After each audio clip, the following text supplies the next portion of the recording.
ನಿಗದಿಗಿಂತ ಹೆಚ್ಚಿನ ದರಕ್ಕಾಗಿ cab driver ಖ್ಯಾತೆ ತೆಗೆದಿದ್ದಾರೆ. ರಸ್ತೆಯಲ್ಲಿ ಪ್ರಯಾಣಿಕನನ್ನ ನಿಂದಿಸಲಾಗಿದೆ ಮತ್ತೆ ಹಲ್ಲೆಗೆ ಕೂಡ ಯತ್ನಿಸಲಾಗಿದೆ. ಪದ್ಮನಾಭನಗರದ ಆರ್ಕೆ ಲೇಔಟ್ನಲ್ಲಿ ಈ ಘಟನೆ ನಡೆದಿರೋದು. ಆಟೋ ಚಾಲಕರ ಕಿರಿಕ್ನ ಸ್ಟೋರಿ. ಆರ್ಕೆ ಲೇಔಟ್ನಲ್ಲಿ ಕ್ಯಾಬ್ ಬುಕ್ ಮಾಡಿರ್ತಾರೆ ಶುಭಂ ಎನ್ನುವ ವ್ಯಕ್ತಿ. ಡ್ರೈವರ್ ಕಾಂತರಾಜ್ ಹೆಚ್ಚಿನ ಹಣಕ್ಕೆ ಡಿಮ್ಯಾಂಡ್ ಮಾಡಿರ್ತಾನೆ. ಅದಕ್ಕೆ ಟ್ರಿಪ್ ಕ್ಯಾನ್ಸಲ್ ಮಾಡೋದಾಗಿ ಶುಭಂ ಹೇಳಿರ್ತಾರೆ, ಅಂದ್ರೆ ಪ್ರಯಾಣಿಕ. ಈ ವಿಚಾರಕ್ಕೆ ಶುಭಂ ಮೇಲೆ ಆಟೋ ಡ್ರೈವರ್ ಹಲ್ಲೆಗೆ ಯತ್ನಿಸಿದ್ದಾರೆ ಅನ್ನೋ ಆರೋಪ ಕೇಳಿ ಬರ್ತಾ ಇದೆ. ಸೊ ಎಕ್ಸ್ ನಲ್ಲಿ ಪೋಸ್ಟ್ ಹಾಕಿ ಪೊಲೀಸರಿಗೆ ಶುಭಂ ದೂರು ಕೊಟ್ಟಿದ್ದಾರೆ. ಕ್ಯಾನ್ಸಲ್ ಮಾಡು, ಈ ತರ ಮಾತಾಡಬೇಡ. ಅಪ್ಪ ಯಾರ್ಗೆ ಕೊಡ್ತಾರೆ? ಬಿಲ್ ತೋರಿಸಿ ತಗೊಳ್ಳಿ. ಕ್ಯಾನ್ಸಲ್ ಮಾಡಿ, ಕ್ಯಾನ್ಸಲ್ ಮಾಡಿ. OTP ಕೊಟ್ಟಿದ್ದು ಕ್ಯಾನ್ಸಲ್.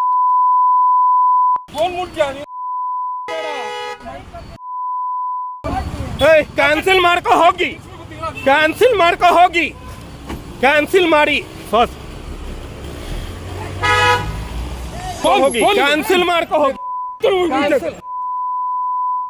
ಸರ್ OTP ಕೊಟ್ಟಿದ್ದೀವಿ, ಆಮೇಲೆ ಹೇಳ್ತಾರೆ ಎಕ್ಸ್ಟ್ರಾ ಪೇಮೆಂಟ್ ಮಾಡಬೇಕು. ನಾನು ಹೇಳ್ತಾ ಇದ್ದೀವಿ ಬೇಡ, ಕ್ಯಾನ್ಸಲ್ ಮಾಡ್ಕೊ ಹೋಗಿ ಅಷ್ಟೇ.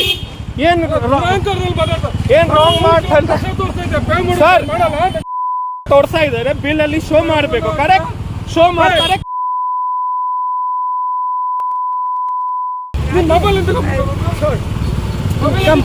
ಸರ್ ಕ್ಯಾನ್ಸಲ್ ಮಾಡ್ಕೊ ಹೇಳಿ, ಕ್ಯಾನ್ಸಲ್ ಮಾಡಿ, ಕ್ಯಾನ್ಸಲ್ ಮಾಡ್ಕೊ ಹೋಗಿ ಅಷ್ಟೇ. ಸರ್ OTP ಕೊಟ್ಟಿದ್ದೀವಿ, ಕ್ಯಾನ್ಸಲ್ ಮಾಡಲ್ಲ, ನಮ್ಗೆ ಶೋ ಮಾಡಬೇಕು. ಸರ್ OTP ಕೊಟ್ಟಿದ್ದೀವಿ, ಕ್ಯಾನ್ಸಲ್ ಮಾಡಲ್ಲ, ನಮ್ಗೆ ಪೇ ಮಾಡಬೇಕು. ನಾನು ಹೇಳ್ತಾ ಇದ್ದೀವಿ ಕ್ಯಾನ್ಸಲ್ ಮಾಡ್ಕೊ ಹೋಗಿ ಅಷ್ಟೇನಾ? ಸೊ ಇದೇ ಈ ಘಟನೆಯ ವಿಡಿಯೋ ನೀವು ಗಮನಿಸ್ತಾ ಇರೋದು. ಕಾಂತರಾಜು ಅನ್ನುವಂತ ಡ್ರೈವರ್, ಶುಭಂ ಅನ್ನೋ ವ್ಯಕ್ತಿ ಕ್ಯಾಬ್ ಬುಕ್ ಮಾಡಿದ್ದಾರೆ. ಕ್ಯಾಬ್ ಬರುತ್ತೆ, ಕ್ಯಾಬ್ ಬಂದ್ಮೇಲೆ OTP ಕೂಡ ಹೇಳಿದ್ದಾರೆ. OTP ಎಂಟರ್ ಮಾಡಾದ್ಮೇಲೆ ಅಲ್ಲಿ ಏನ್ ತೋರಿಸಿರುತ್ತಲ್ಲ ಮೊದಲೇ, ಅದಕ್ಕಿಂತ ಹೆಚ್ಚಿನ ದುಡ್ಡು ಕೇಳಿದ್ದಾರೆ ಕಾಂತರಾಜ್ ಅಂತ ಪ್ರಯಾಣಿಕ ಶುಭಂ ಮಾಡಿರುವಂತ ಆರೋಪ. ನಾನು ಕೊಡಲ್ಲ, ಕ್ಯಾನ್ಸಲ್ ಮಾಡ್ಕೊಳ್ಳಿ ಅಂತ ಹೇಳಿದ್ದಾರೆ. ಅದಕ್ಕೆ ಹಲ್ಲೆ ಮಾಡೋದಕ್ಕೆ ಮುಂದಾಗಿದ್ದಾರೆ ಡ್ರೈವರ್ ಕಾಂತರಾಜು ಅಂತ. ಇಡೀ ಘಟನೆಯನ್ನ ಶುಭಂ ಅನ್ನುವಂಥ ವ್ಯಕ್ತಿ ವಿಡಿಯೋ ಮಾಡ್ಕೊಂಡಿದ್ದಾರೆ. ಆ ವಿಡಿಯೋದಲ್ಲೂ ಕೂಡ ಗಮನಿಸಬಹುದು. ಅವಾಚ್ಯ ಶಬ್ದಗಳಿಂದ ಕ್ಯಾಬ್ ಡ್ರೈವರ್ ಆ ಪ್ರಯಾಣಿಕನನ್ನು ನಿಂದಿಸಿದ್ದಾರೆ, ಹಲ್ಲೆಗೂ ಮುಂದಾಗಿದ್ದಾರೆ. ಕ್ಯಾನ್ಸಲ್ ಮಾಡಿ ಫಸ್ಟ್. ನ್ಯೂಸ್ ಫಸ್ಟ್ ನಿರ್ಭೀತಿಯಿಂದ ನಿಮ್ಮ ಪರವಾಗಿ.